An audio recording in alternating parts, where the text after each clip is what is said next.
कभी सोचा है कि अगर किसी की जिंदगी दो बिल्कुल अलग, दो बिल्कुल मुख्तलिफ दुनियाओं के बीच फंस जाए तो क्या हो? एक तरफ मिट्टी और मेहनत और दूसरी तरफ संगे मरमर और शानो शौकत। आज हम ऐसी एक कहानी सुनेंगे, आयशा की कहानी। ये अल्फाज आयशा की माँ अक्सर उसे सुनाया करती थी, और ये सिर्फ एक कहावत नहीं थी, बल्कि ये इस बुनियादी कश्मकश को दिखाती है जो हकीकत और ख्वाहिश के दरमियान होती है, और यही इस कहानी का मरकज है। लेकिन सवाल तो ये है कि क्या वाकई ख्वाबों की कोई हद होती है? चलिए देखते हैं। तो कहानी शुरू होती है आयशा से, एक कुम्हार की बेटी जो अपनी इस सादा सी जिंदगी से आप कह सकते हैं कि बिल्कुल भी खुश नहीं थी। लोग उसकी खूबसूरती की वजह से मजाक मजाक में उसे शहजादी आयशा कहते थे, लेकिन उसने तो इस नाम को दिल से लगा लिया था और वो सच में एक शहजादी की जिंदगी जीना चाहती थी। तो आयशा की जिंदगी ना दो बिल्कुल अलग हिस्सों में बटी हुई थी। एक तरफ मिट्टी के बर्तन और गुर्बत की हकीकत, और दूसरी तरफ संगे मरमर के महल और दौलत के ख्वाब। वो तो बस दिन रात किसी शहजादे का इंतजार करती थी जो बस आए और उसे इस आम सी दुनिया से निकालकर उसके ख्वाबों की दुनिया में ले जाए। अच्छा, तो अब चलते हैं कहानी के इस अहम मोड़ पर, जहां आयशा की ये आम सी सादा सी दुनिया हमेशा के लिए बदलने वाली थी। हुआ यूं कि एक दिन जंगल में घूमते हुए उसे कुछ ऐसा मिला जिसकी उसने कभी तवक्को भी नहीं की थी। फिर अचानक उसे किसी के कराहने की आवाज आई।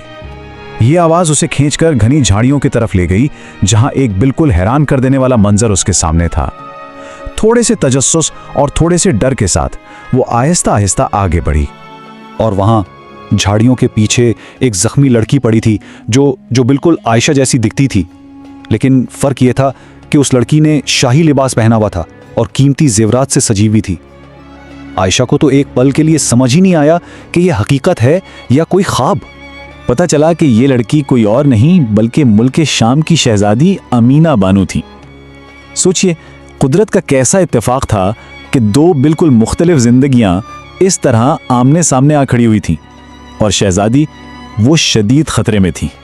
तो सवाल ये उठता है कि शहजादी अमीना इस हालत में यहां आखिर पहुंची कैसे? इसके पीछे एक जालिम जादूगर हारिस का हाथ था, और शहजादी एक बहुत बड़ी मुसीबत में घिरी हुई थी। देखिए, हारिस एक बदसूरत लेकिन बहुत ताकतवर जादूगर था, और वो जबरदस्ती अमीना से शादी करना चाहता था। लेकिन अमीना का दिल तो परियों के शहजादे सुलेमान के पास था। बस इसी बात पर हारिस गुस्से से आग बगोला हो गया, और उसने सुलेमान को खत्म करने के लिए काला जादू शुरू कर दिया। और जब अमीना उड़कर सुलेमान से मिलने जा रही थी, तभी हारिस ने उन पर हमला किया और उन्हें जख्मी कर दिया। तो यहां सब कुछ दांव पर लगा हुआ था। सिर्फ अमीना की अपनी जान नहीं, बल्कि उनकी मोहब्बत और उनकी पूरी सल्तनत खतरे में थी। उन्हें हर हाल में हारिस जादूगर को रोकना ही था। इसीलिए अमीना ने एक प्लान बनाया, एक ऐसा प्लान जो था तो बहुत खतरनाक, लेकिन उसकी कामयाबी का सारा दारोमदार अब आयशा पर था। उन्होंने आयशा से मदद मांगी, एक ऐसी मदद जो आयशा की जिंदगी हमेशा के लिए बदल सकती थी। तो प्लान कुछ यूं था, आयशा शहजादी अमीना का रूप धारेंगी, असली अमीना जादू से घोड़ी बन जाएंगी और उनके साथ रहेंगी। इनका मकसद था हारिस को धोखा देकर उसके खुफिया ठिकाने यानी भूत गार तक पहुंचना, क्योंकि वहीं पर वो सुनहरी चमगादड़ छुपी थी जिसमें जालिम जादूगर की जान कैद थी। लेकिन प्लान में गड़बड़ हो गई। हारिस इनसे कहीं ज्यादा चालाक निकला। उसने अपनी जादुई ताकत से उनके प्लान का राज फाश कर लिया। वो समझ गया कि घोड़ी पर सवार लड़की असली शहजादी नहीं है, और बस इसी लम्हे सारा खेल ही पलट गया। एक अनदेखी ताकत उन्हें जबरदस्ती हारिस की खौफनाक भूतगार की तरफ खींचने लगी। अब वो शिकारी नहीं बल्कि खुद शिकार बन चुकी थीं। और इस तरह वो दोनों हारिस की भूत गार में जा पहुंचे, एक इंतहाई खौफनाक जगह जहां हर तरफ हड्डियां और खोपड़ियां बिखरी पड़ी थीं। यहां उनकी हिम्मत और जहानत का असल इम्तिहान शुरू होने वाला था। गार के अंदर दाखिल होते ही हारिस ने आयशा को पकड़कर जहरीले सांपों से जकड़ दिया। अब वो अमीना के सामने खड़ा था। उसके एक हाथ में शहजादा सुलेमान का जादुई पुतला और चेहरे पर एक फातिहाना मुस्कुराहट। ऐसा लग रहा था कि बस अब खेल खत्म हो चुका है।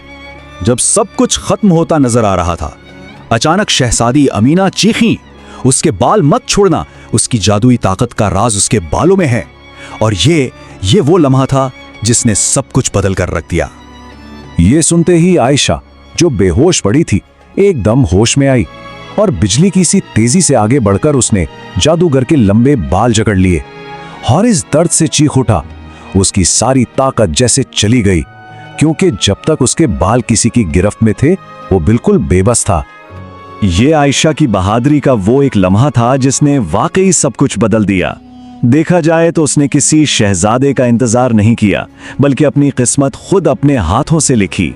और इसके इस एक बहादुर कदम ने ना सिर्फ उनकी जान बचाई, बल्कि उसके महलों के ख्वाब को हकीकत बनाने की बुनियाद भी रख दी। जैसे ही हारिस बेबस हुआ, अमीना ने फौरन एक परिंदे का रूप धारा, तेजी से उड़कर सुनहरी चमगादड़ को ढूंढा और उसे खत्म कर दिया। और उस चमगादड़ के मरते ही वो जालिम जादूगर भी हमेशा हमेशा के लिए खत्म हो गया। और जादूगर के खात्मे के साथ ही उसकी वो खौफनाक गार एक शानदार महल में बदल गई।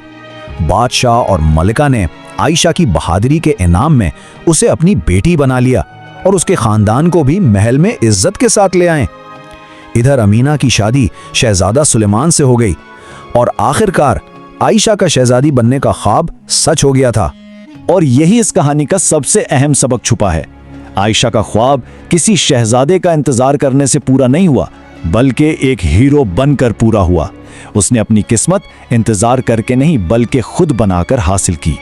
तो ये कहानी हमें एक बड़े दिलचस्प सवाल पर छोड़ जाती है।